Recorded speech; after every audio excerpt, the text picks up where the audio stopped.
What? Whoa.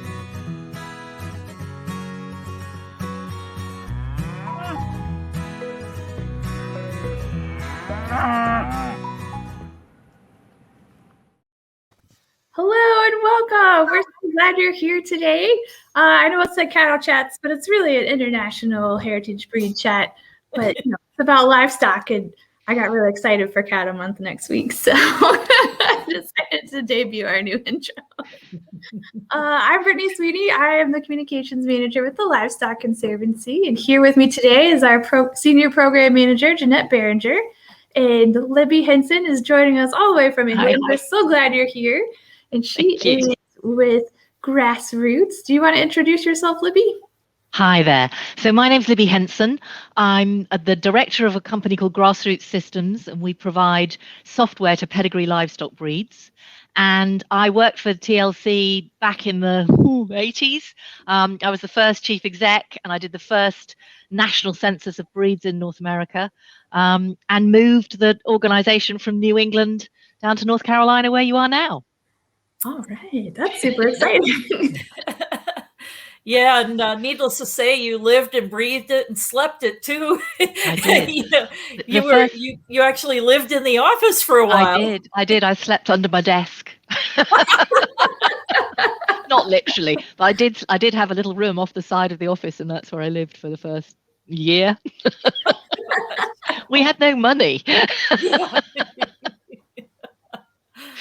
Yeah, it's really neat to go through some of the old papers from back then and see, you know, all the conversations you were having and like, you know, where do you begin? You know, it was such a huge undertaking and you know, it's not only yourself, your whole family is involved with rare breed conservation. And so can you talk about how you got involved with this and some of your family's history with rare breed?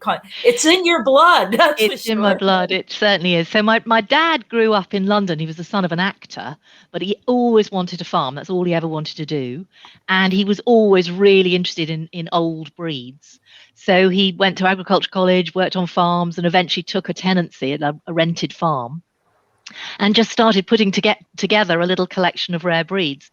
And then in 1971, in fact, 50 years ago on Saturday, this coming Saturday, he opened the collection to the public. So it was the very first rare breeds farm, well, first farm park. He coined the word farm park. Open to visitors and had all his different breeds laid out around the farm for people to come around and learn about the breeds, learn about their history, and get involved in conservation. And then he was the founder, chairman of the Rare Breed Survival Trust, which is the British equivalent to TLC.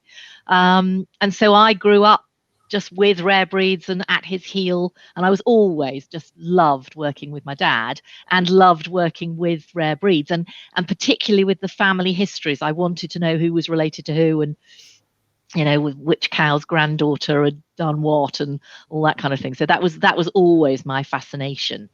Yeah. Mm-hmm. And then I studied zoology at Oxford University and then genetics at Edinburgh University, population genetics, and I specialized in conservation theory and rare breed conservation. And then I finished that and went home and worked with my dad for a couple of years. And there was an article in Smithsonian magazine about Dad and the work that he was doing and about rare breed conservation. And we got loads of letters from people saying, will you come to America and do a lecture tour and talk to us about what you're doing? And he was far too busy running the farm. So he said, oh, why don't you go, Libby? So I did.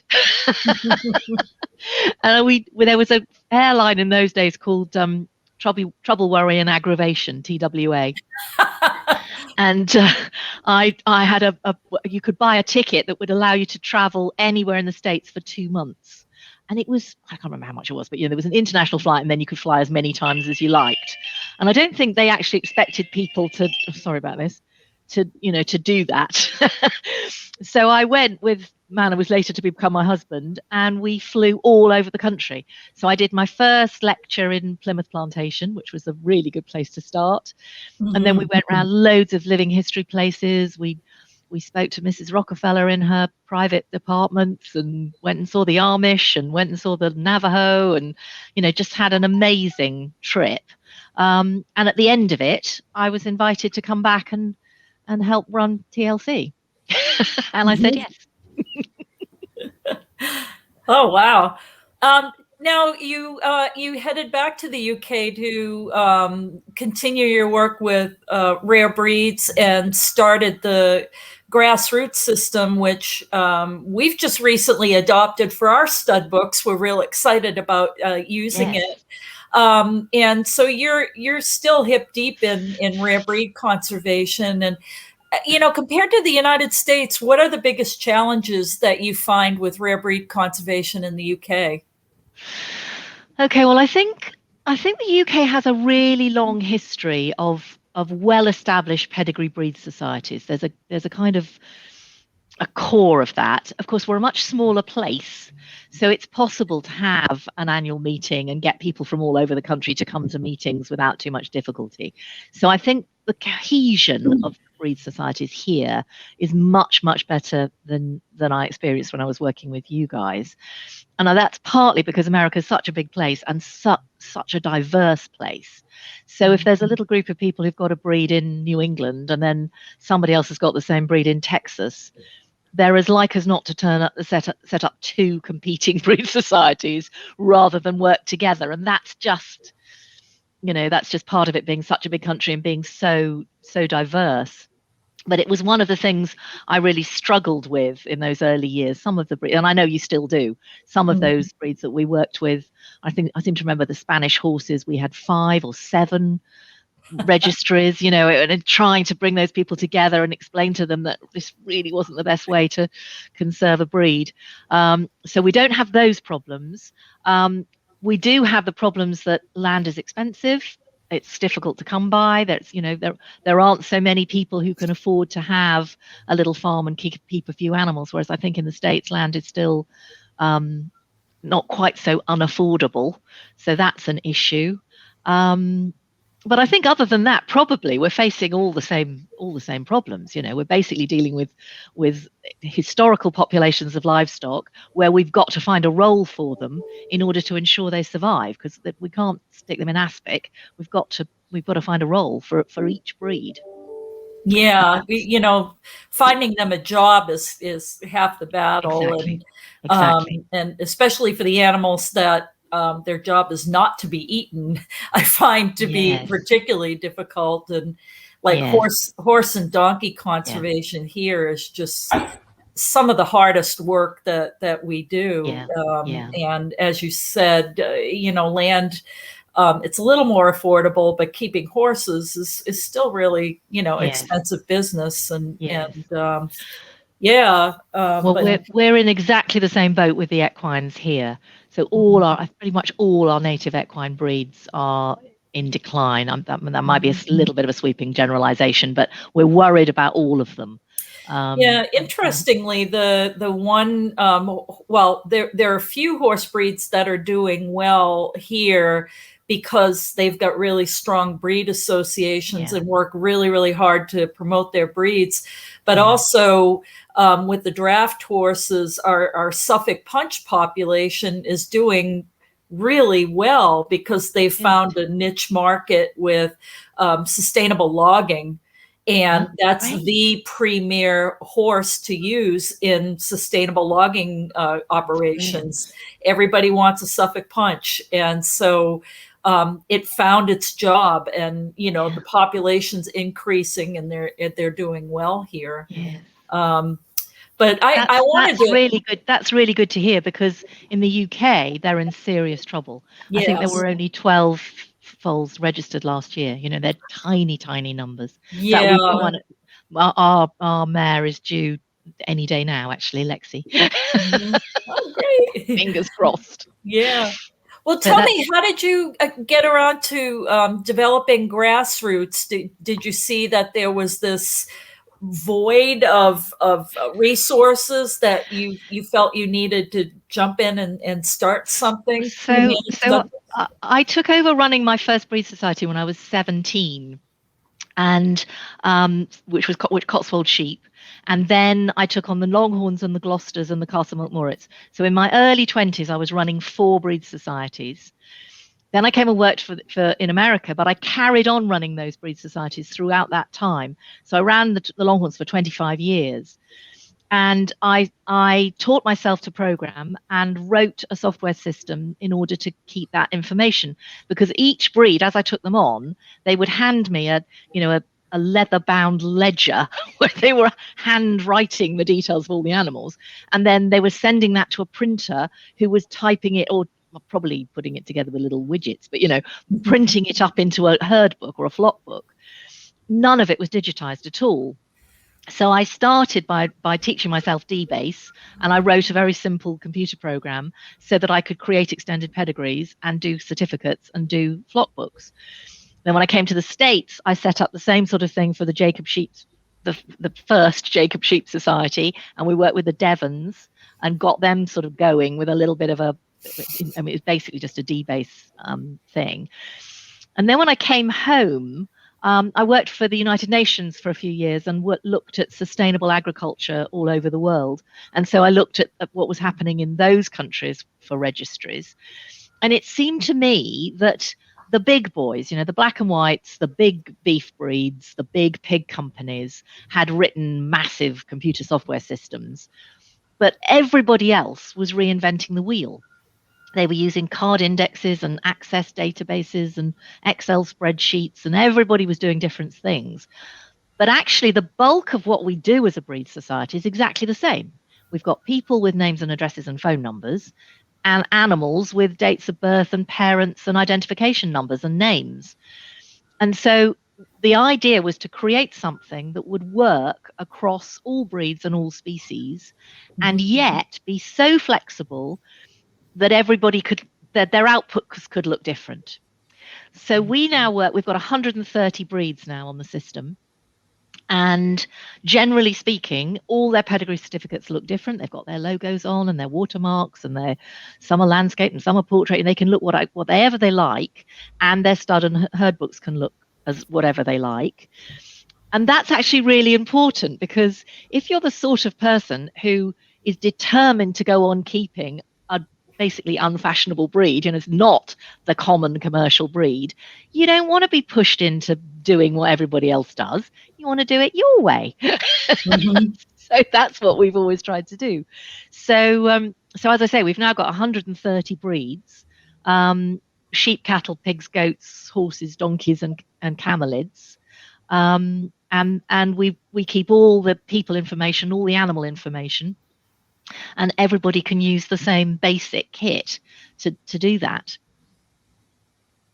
Well, excellent. I know that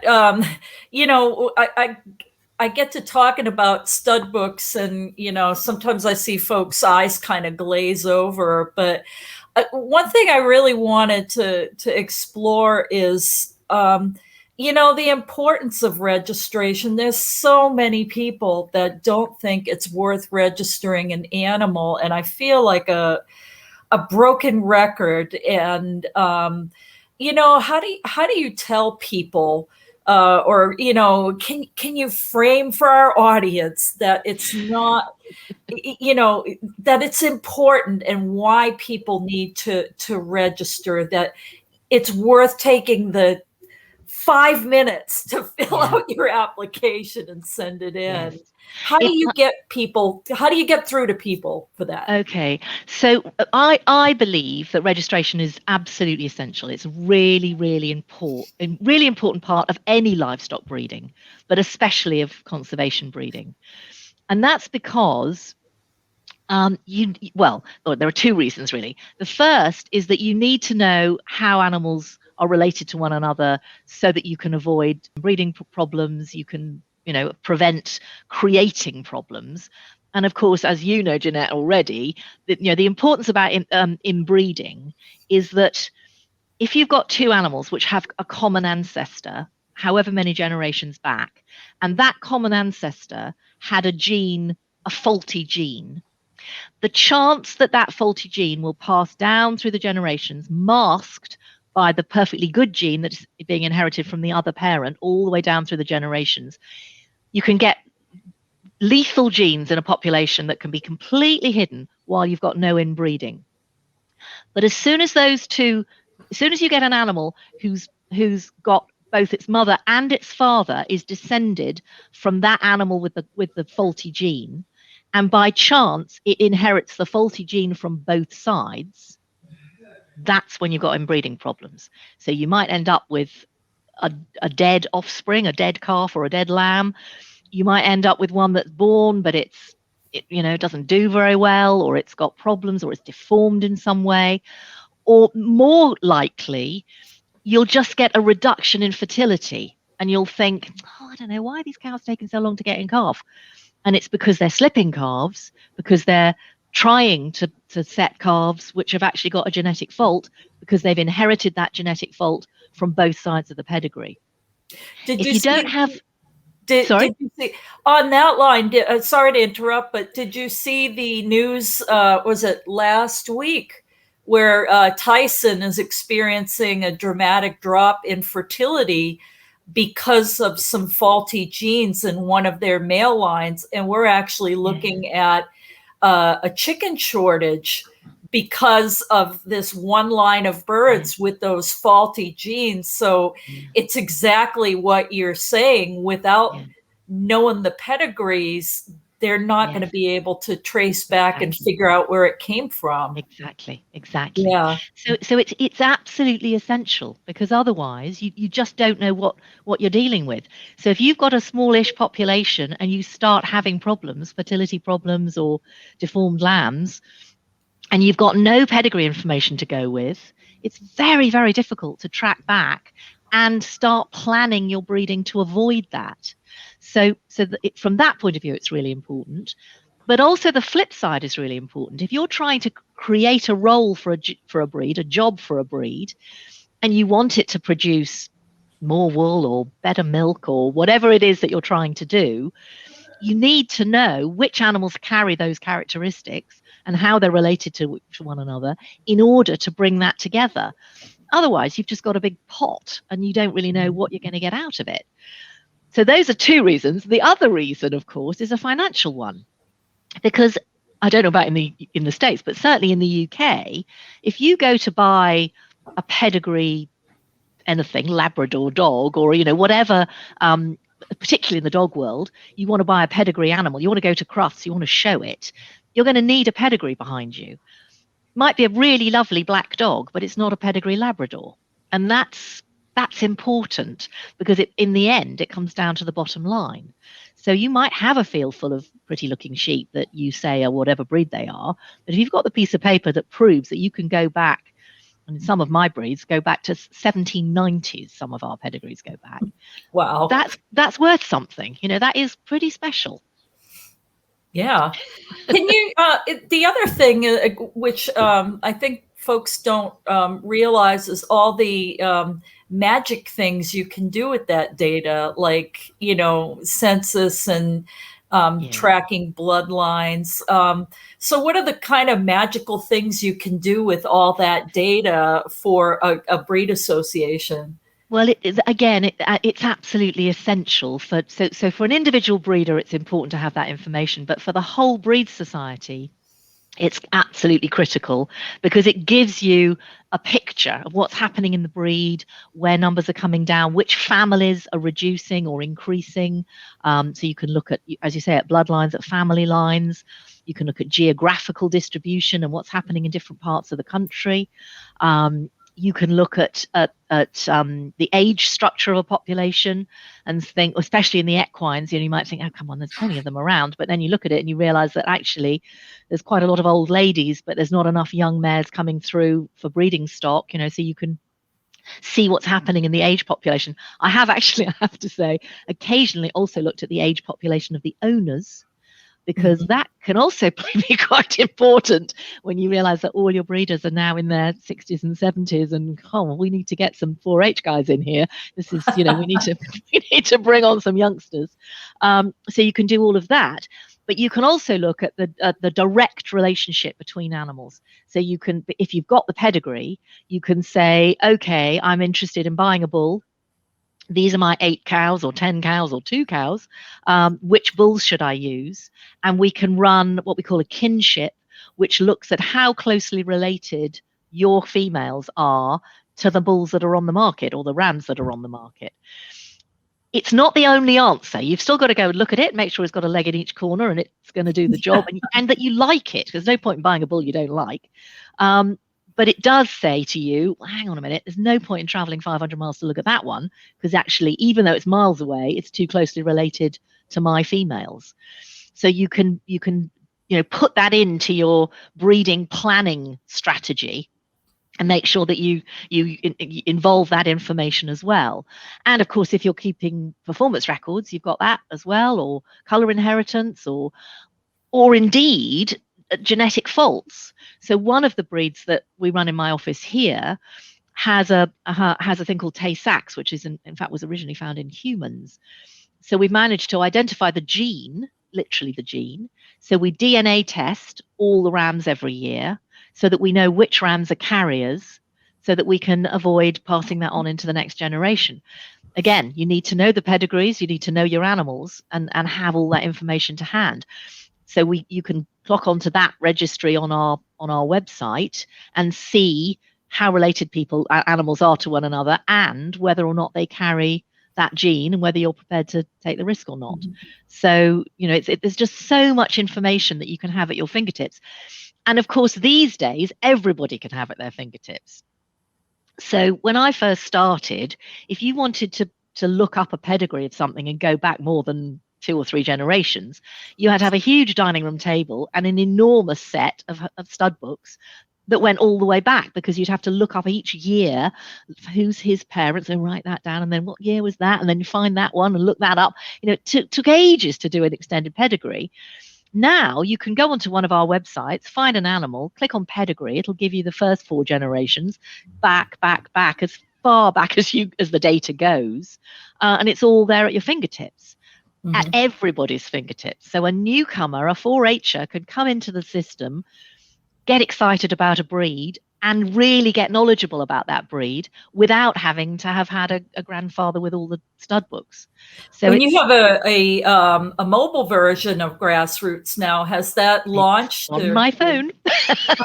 Yes, it is. So you can, for the breeds that are running it, and your guys, your breeds are ready to come on board, you can go onto your computer and look up any animals in the whole database. Or you can download onto your phone your own herd, and then you've got all your own animals on your phone. You can report deaths and births and transfers and record notes, take photographs, which you can then upload onto the main site so that everybody else can see them. And the great thing about the phone one is that it doesn't require internet access or a telephone signal all the time. If you're on a computer, you're linking all the time. But a phone, it downloads the information onto your phone. It's in your pocket. You're out in the field. Oh my goodness, why is that calf the wrong side of the fence? Who's its mother? Oh, that's its mother. It needs to be in that field, not that one. You've got it actually at your fingertips. Wow. So and all your breeds. So if you've got, like my brother has got 25 different breeds at home, and he's got them all on his phone, so that he can flick it out and switch between breeds and check things out. So it's clever. Yeah. Can I ask you another question? Another frustration that I run into all the time with managing stud books and populations is the white elephant in the room, where genetic problems do creep up, or disease issues creep up, and people try to brush it under the rug and not talk about it. And how do you convince people that it's for the greater good, that you get, be upfront with people that there's this problem? Because I see them hidden all the time and not talked about. And so what's your approach for convincing people to talk about that? It's very, I think you have to be really careful. It has to be gently, slowly. And you have to bring people on side slowly. But in the end, if to be a livestock breeder, you've got to have a long-term view. Nobody comes into livestock breeding for 5 minutes. Well, they might do, but they're not going to last, because actually, really, it's a several generations thing, isn't it? Human generations. Yeah. So my brother and I last week were looking at a cow and talking about the fact that, my dad did really well to buy her great grandmother, however long ago it was. And, you kind of, it is a long-term strategy. But also, being a good livestock breeder means you need a really good reputation. And if you sell rubbish to people, or if you sell something which has got a serious fault that you knew about, an infertile bull, and you don't give them their money back, you're not going to sell another bull, because especially these days with social media, that'll get out there. So you have to take pride in your animals and in your own reputation. So that's the first thing.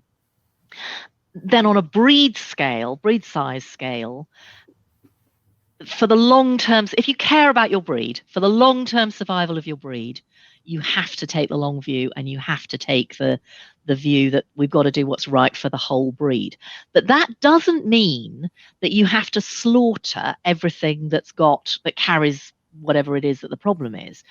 So, for instance, these Tay-Sachs, the sheep with this Tay-Sachs that we're talking about, it's a single gene. If you get it in double dose, the lamb dies when it's about 6 or 8 weeks old. So it's really not a good idea. But the gene is fairly widespread through the whole population. And when we first discovered it, there was a lot of resistance. People did not want to test, because they said, well, if I test, I'll never sell another ram. No one will ever come to me. And we had to convince them that actually, if you test and you're upfront about what you've got and you're honest, people are much more likely in the long run to come to you to buy a ram, because they know you're going to tell them the truth, than go to somebody else who's not prepared to test and might well be hiding the problem. It's not been easy. That's a slow process, getting people on side with that. But actually, the first few years, we had 20 or 30 animals being tested a year. We just sent a batch off last week, and we sent 350 samples. Wow. So now almost everybody this year who's bred ram lambs that they're thinking of registering has sent a test in. We, the Breed Society, have subsidized it so that they're not having to pay the full cost of the test. But the results go into the website so that everybody can see it. We're not saying that if the ram is a carrier, you have to kill it, because if it's an outstanding ram and it's got really interesting bloodlines and you really want to keep it, you can put it to ewes, but then test their lambs. And if the ewes are not carriers, you'll be able to, in a couple of generations, you'll be able to keep some of its pedigree, pass that on into the next generation, but leave the deleterious gene behind. There's a very good, I'm sure you've come across it, there's a very good paper called Rid Gene, which shows small breed societies exactly how to get rid of a gene, because you don't want to get rid of the whole family. You just want to get rid of that gene out of the population. And you can select it out over a number of generations without destroying the breed, without destroying your reputation, and you come out the other end with a stronger, better population. Mm-hmm. Yeah, I'm blown away at all the new tools that we have at our disposal, and every time I go to a meeting, I learn something new. And reproductive technologies, we've kept in touch with Tullis Matson quite a bit, and he's always telling us about the cutting edge technologies that he's putting into everyday use, and a lot of it with rare breeds. And it's very exciting, the new technologies that are coming out there. And now, what do you see on the horizon with Brexit? And do you think that's going to affect your ability to manage breeds that maybe have animals inside the EU? It's been a nightmare, I have to say. I try not to talk politics, but I did not vote for Brexit. It's been a nightmare, because actually, especially in Ireland, So we do have, for all our breeds, not all our breeds, but almost all our breeds, we do have populations in other parts of Europe. So we've got breeders in Holland and Belgium and France and, other places. So now, with the Brexit rules, UK breed societies are no longer allowed to register animals living in Europe. We're just not allowed to do it. And of course, in Ireland, that means that for breeds like, and well, there aren't any other breeds like really, but the Irish Moiled, which is a lovely polled brindle breed with a white line. Yeah, I got to visit with some on my last trip. Lovely, lovely cattle. And they're all over the whole of the island of Ireland. But now the ones in the north of Ireland, which is part of the UK, have to be registered in the UK registry. And the ones in the south of Ireland have to be registered in an EU registry. And that you are allowed to move animals backwards and forwards. But actually, that's one population. So to split it into two populations is really not a good idea from a conservation point of view. It's expensive and difficult for the farmers because they don't want to be managing two different sets of things. So they're having to tie themselves in knots to get through that. That's just one example. I think I've got about 20 breeds where at the moment we're trying to cobble together having 30 people in Southern Ireland in one registry and the rest of the population in the UK, but we'll be able to switch rams across maybe. But it's so complicated. And of course, for the equines, really complicated because throughout Europe we have, I think you probably do it in the States as well, we have mother stud books. So for instance, the Exmoor Pony Society is the mother stud book for Exmoor ponies all over the world. And they can be registered in local registries, but the data is exchanged back with the mother society. And again, now the EU doesn't want the UK to be doing that anymore because we're no longer part of the EU. We're now a third country, and therefore we're being kept at arm's length, which serves us jolly well right, I have to say. But from a livestock point of view, it's not good at all.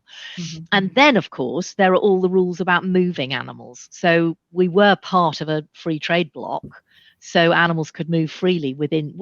You had to do some veterinary testing, but basically people and animals could move anywhere throughout Europe. And now they can't. So even to move animals from England or Scotland into even Northern Ireland, you have to jump through all sorts of extra hoops that you didn't have to do before because Northern Ireland and Southern Ireland are being treated as one trading. It's very, very complicated and not helpful, really. Not helpful. Yeah, sounds like you've got your hands full. Yes, it's just such a shame. It really is. Well, it would be like if you guys were to suddenly break up into, if the states were to become completely autonomous and you can't move animals between the states and you can't register animals in one half, and it's the same sort of thing, really. We've just kind of broken off. It's not good. Wow. Not good. So over there, as things are normalizing, are the livestock shows starting to pick up? I have to say, on my bucket list, I've wanted to go to the livestock show down in Wales, and I'm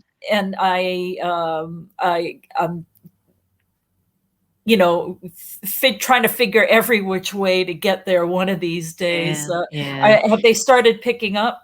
So quite a lot. All the spring shows have either cancelled or postponed till later in the year.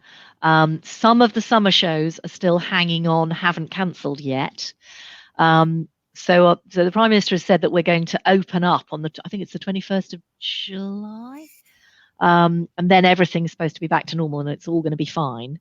So some shows are hanging on to that and hoping that's going to be true. I live in Devon, right down in the south of England, and the Devon County show usually is in May, and they've said they're hoping to still go ahead, and they're going to go ahead at the end of June, beginning of July. I find it hard to believe it's going to happen, as much as anything, because I think we've all sort of got a bit used to not being close to other people.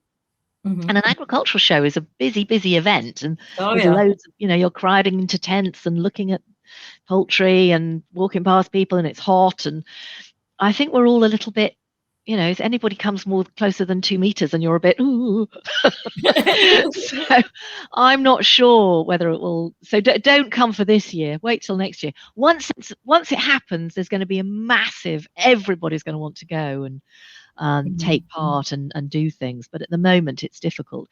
So last year we had kind of online shows and photographic competitions and all that kind of thing. So people tried to still do comparing their animals and having fun and seeing each other. But I think as a community, we've really missed seeing each other. I would normally go to probably half a dozen shows and 2 or 3 autumn sales in a year, and I haven't been to anything for 18 months. It's horrible. Yeah. As we were talking earlier, our stamp ceremony last week was such a breath of fresh air to be outside around people, and it's like you said, people were still kind of distant a little bit, doing the elbow bumps, but it was just so lovely to be with a group of people that love the rare breeds and we're so excited about everything going on, and I can't wait for go back. That support, that mutual support is really important, isn't it? Even if you just go to one event a year and there's a whole crowd of people there who love your breed as much as you do, and we'll sit around and talk livestock for an hour, it's just really, really gives you the energy to go home and face the winter. Well, Brittany, do we have any questions or comments for Libby? Yeah, we've had some stuff come in. Let's see. Hi, Gabrielle. Thanks for joining us today. Gabrielle says, RBST has great new system to evaluate heritage livestock populations. So that's exciting. Someone joined us. Hello, thanks for joining us today. That they love animals with real jobs. We all agree. That's so essential. It's so important, especially for the equines, to find those jobs. Absolutely. But also for the other species. I think the breeds that have done well here, and I'm sure the same is true in the States, are where you've got a really enthusiastic breed society, you've got a good pedigree registry that's doing a good job, and you've got people who are able to find some kind of role for those animals. And it isn't always the obvious one. It might be Bagot goats browsing woodland for conservation grazing, because Bagot goats are not, there's not a lot of meat on them, there's not a lot of milk, but they found a role for them. And you were saying earlier about the Suffolk horses and getting them into the woods and doing timber work. So it's a case of looking for something out there that your breed can do that perhaps other breeds can't do. And of course, the other thing, which I think is picking up a lot here, and I'm sure will also in the States, is people's concern about the environment. They're worried about climate change, and that's a growing concern, particularly amongst young people who really get it. And so they are looking for food miles. They do want to know that their breed is a local breed, it's grass-fed, it's environmentally friendly, rather than corn-fed, shipped halfway across the States, and not very environmentally friendly. So I think in a way, a lot of our breeds do have a bit of an opportunity at the moment, and that we should be jumping on that if we possibly can. Yeah, we were, Brittany and I were just at the farm a couple of weeks ago with one of our members, Laura Jensen, down in Georgia, that raises Michon pigs. And her business with COVID shutdown increased by 800%. Wow. And 800%. And the thing that's stopping her from doing more is capacity for processing. That's where a lot of our people are stumbling, is the processors are just full up and can't do any more. And so there's definitely some sectors within our members that are doing quite well, because people want to know where their food's coming from, and it's we always have the the discussions and debates about meat substitutes and the pros and cons, and we always try to bring it back to maybe it's the quality of meat and quantity rather than taking it out altogether. And and that's where rare breeds really shine is I know, like, when I eat my chickens, I feel fuller with less meat than I do with a commercial bird, not to mention the flavor. I mean, exactly. They're in a Dutch oven in the oven, and I'll go outside to my poultry yards like 50 feet away. I can smell that chicken cooking. I mean, it's unbelievable. And so it really is an opportunity for our animals to shine. And I think it's really unfair when I hear all of the talk about, the world being destroyed by beef cattle. And it's like, it's the system. It's not the cattle. And there are a lot of cattle out there that are actually doing great things for the environment, but you never hear that story, No. It's such a shame, because all those research statistics about how damaging cows are is based on feedlot beef. It's not based on grass-fed, pasture-fed beef. And actually, when you look at the sequestration of carbon into the soil in long-standing grazed land, actually that's really, really important. And so we need to be looking at it in a much more holistic way, and talking about not just what this little bit does, but actually grazing cattle on soil that's been there for a long time, on permanent pastures. That's has a big impact on how much carbon is in the soil, and the life in that soil is really important. And unfortunately, none of the figures that were being thrown have anything to do with that. They're all based on factory farmed beef in feedlots, which is not what we're talking about. That's not what we want to do. And I'm a great believer in eat meat, but eat good meat. Eat meat that you know where it's come from, how it's been reared, the welfare standards are right, the environment is right. It's that's the way to do it, and really enjoy it and cherish it. Oh yeah, Absolutely. Yeah. Any more comments or questions? We sure do. Hi, Kirk. Thanks for joining us today. We're glad you're here. Kirk says registration is critical. Unregistered animals are almost always eventually lost to the breed. Registered animals go forward in time. Yeah, that's absolutely true. That is so true. So if you've got a herd of animals and you're not bothering to register them, and you think, oh, well, it doesn't matter, I'm still doing my bit for conservation, Kirk's absolutely right. When you come to sell them, they won't go to somebody else who wants to breed from them, because they're not registered, and they will get lost to the breed. So it is so important. Absolutely. Thank you, Kirk. Let's see. Gabrielle says, yes, on fertility issues, some using ET rather than having pure carry, because pure can't carry, not really the best solution. Yes. So that's ET is a really interesting one. I've got one of the breeds that I work with here where they've got very, very excited about ET, and they're embryo transferring, absolutely flat out. But the thing you have to remember about ET is that a female mammal of any species is born with a fixed number of eggs. So you're not actually going to get, you can flush all those eggs out of a female and then sell her and she won't breed again.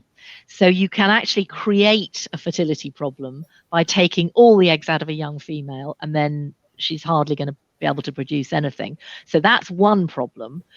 And the other problem is where you've got a female who actually isn't going to be a good breeder, is not got any mothering instincts, hasn't got any milk, would have problems giving birth.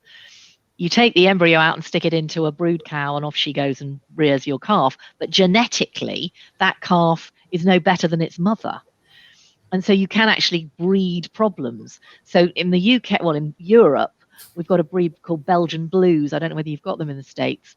Oh, yes. Incredible.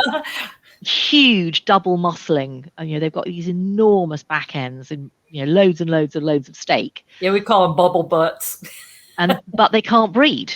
So you end up having to do cesareans on most of those cows, or taking embryos and putting them into brood cows that can breed.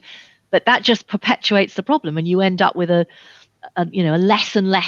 animal less and less able to actually survive. And of course, broad-breasted turkeys are a really good example of that. They physically can't mate without human intervention, which in my book is not the way to breed livestock.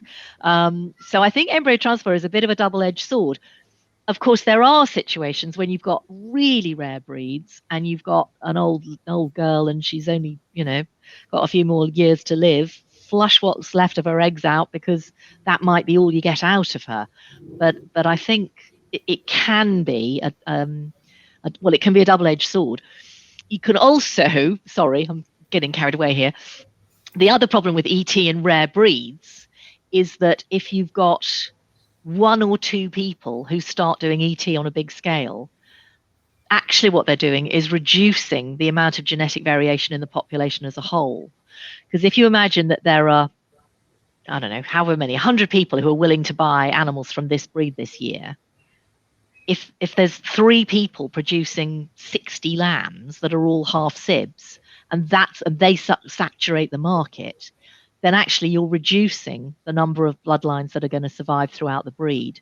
So you might get a big expansion in numbers, but not a big expansion in family lines, because you're narrowing it down, because there are just the ones that ET well are producing all the offspring. Mm-hmm. Yeah, it's a great point. Yep. Thank you, Gabrielle. And it looks like we've got one more comment from Kirk. Kirk says, animals that carry problem genes should be slowly phased out over time. We've been slowly phasing chondrodysplasia and PHA out of the Dexter cattle breed since DNA testing became available 2 decades ago. Absolutely. So the Dexters use our software to manage their data, and you're absolutely right. That's exactly what they've been doing. So they've been DNA testing and then breeding slowly out, keeping all the bloodlines, but breeding out those problems very successfully. Mm-hmm. That's awesome. Thanks, Kirk. That was a great comment. That looks like all our comments and questions today. If you have any more, let us know. We've got a few more minutes left. Jeanette, did you have a last couple of questions for Libby? When are you going to come over here next? When are you going to invite me?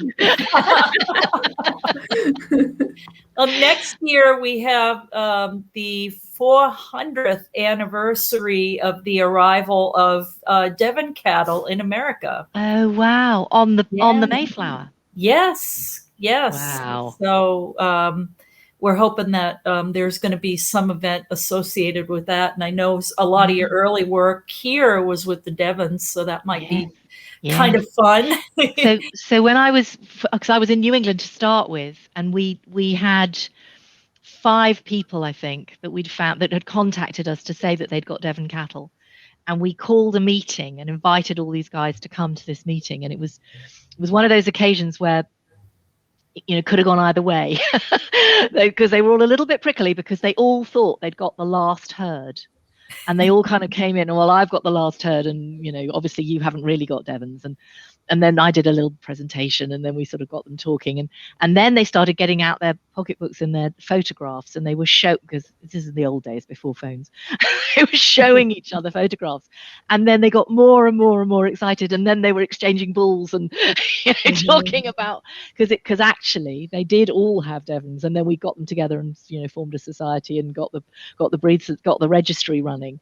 But it was really, really exciting. So it would be lovely to get involved in that, because of course we don't really have that breed, doesn't exist in the UK anymore. No, Devons, but they're beef Devons. We let the dairy strains go, whereas you've still got that original type, that dual purpose type. Well, what's really exciting, the Breed Association is still going strong, and I love the youth involvement. They've got some youngsters involved, and they're very proactive in their youth program, and see the value in cultivating that next generation. And It's quite a sight to see those little boys or little girls working their Devon oxen. And I believe they're going to try and have a show again this year.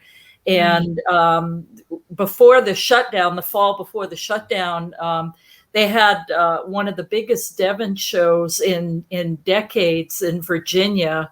And it was quite a sight to see so many in one place. And I believe they're planning that again. I don't know if that's going to be the Virginia State Fair this year or next year. But but we'll have to see what we can do to twist your arm to come over for that. Well, you wouldn't have to do much twisting. Yeah. That's great. It looks like we've got one more question for you, Libby, if you don't mind. Hi, Wendy. Thanks for joining us today. Wendy wants to know, how hard should you cull on a very rare breed when you're still trying to create diversity? Well, it's a very good question, and the answer is you have to be really careful. You've got to be prepared to put up with things that are not the ideal to start with. Don't throw the baby out with the bathwater, I think would be my advice. There's no point in having 3 perfect examples of a breed and everything else is gone. You've got to work with everything you've got and take time and take generations to keep the best of what you've got and breed them forward. When we first got started here, there was there is a breed called Gloucester cattle, and there were only 50 cows left. And there was one bull with semen and 2 others. I think that was all. My dad was very, very involved, and I ended up being secretary for a long time. But we started out, and there was they're a beautiful mahogany brown color with a white line, black heads, white horns with black tips, white udders with black teats, no white on their feet. There's all sorts of rules about what they needed to look like. But to start with, we used to get them with black switches and white stars and white feet and different things. And if we'd culled all of those things out at the beginning, we wouldn't be where we are now. So we just took it very, very gently. We recorded absolutely everything, and then started to select bulls that hadn't thrown mismarked calves, and then used really carefully, making sure we kept all the bloodlines going. These days, they look absolutely beautiful. You don't have any of those mismarks. They're lovely looking animals, and we've kept all of the families going, and not lost any of those bloodlines. But we have slowly weeded out all the things we didn't want and ended up with a really beautiful breed. It's taken 50 years, but it was worth it. Yeah. Well, that's the long view you were talking about earlier. Exactly. Yes, You do have to think about it. It's a little bit shorter for me as a chicken breeder, because I can put 100 chickens on the ground every year, and it doesn't take quite as long. But yet for those livestock breeds, it really is multi-generational effort to get something done. But yes, that's right. Yeah. So our next job with you then, Jeanette, is that we've got to get the registries, the grassroots registries that you're running, up onto online. I was hoping you were going to send me backups yesterday so we could launch it tonight. But we're all still recovering from the stamp ceremony. Oh, of course, yes. Okay, fair enough. I'll let you off then. But yes, we that is on our to-do list for the coming weeks, and hopefully we'll be up online and working on getting the Poitou donkey into Grassroots now, and really excited about that. And so just a lot of exciting things happening, and we're thrilled to be working with the Grassroots system, and we've wanted to for a long time, but running a nonprofit, as you know, you can't do anything without funding. And finally, we got funding to be able to take it on and do it, and really, up our game through using this program. And I think people are going to be really pleased with the changes, and we're just super excited. And thank you so much for coming on. I know we got a 5-hour time difference here. I see it's still light out over there. It is still light. It's still light. It's still raining as well. We'll do our shameless plugs before we wrap up. We've got Libby's website, if I can get my computer. There we go. That's grassroots.co.uk. invite everybody to go and check it out and read more about this program. Libby, do you have anything else you want to say? It's home.grassroots. Oh, I'm so sorry. Let me fix that. I think it's home.grassroots.co.uk. We'll take you to the main site. Home.grassroots.save. There we go. That's embarrassing. There you I'm so sorry. Lovely job. Thank you. And in fact, on the website, there's some fantastic pictures on our website. So if you're interested in British breeds, go to the gallery because we've got some really fabulous pictures on there. But there's also a list of all the breeds that we work with and links to all of their websites and all of their registries. So there's 130 breeds on there, including TLC. Excellent. So yes, please check that out. And that is home.grassroots.co.uk. Jeanette, do you want to give everyone the membership spiel?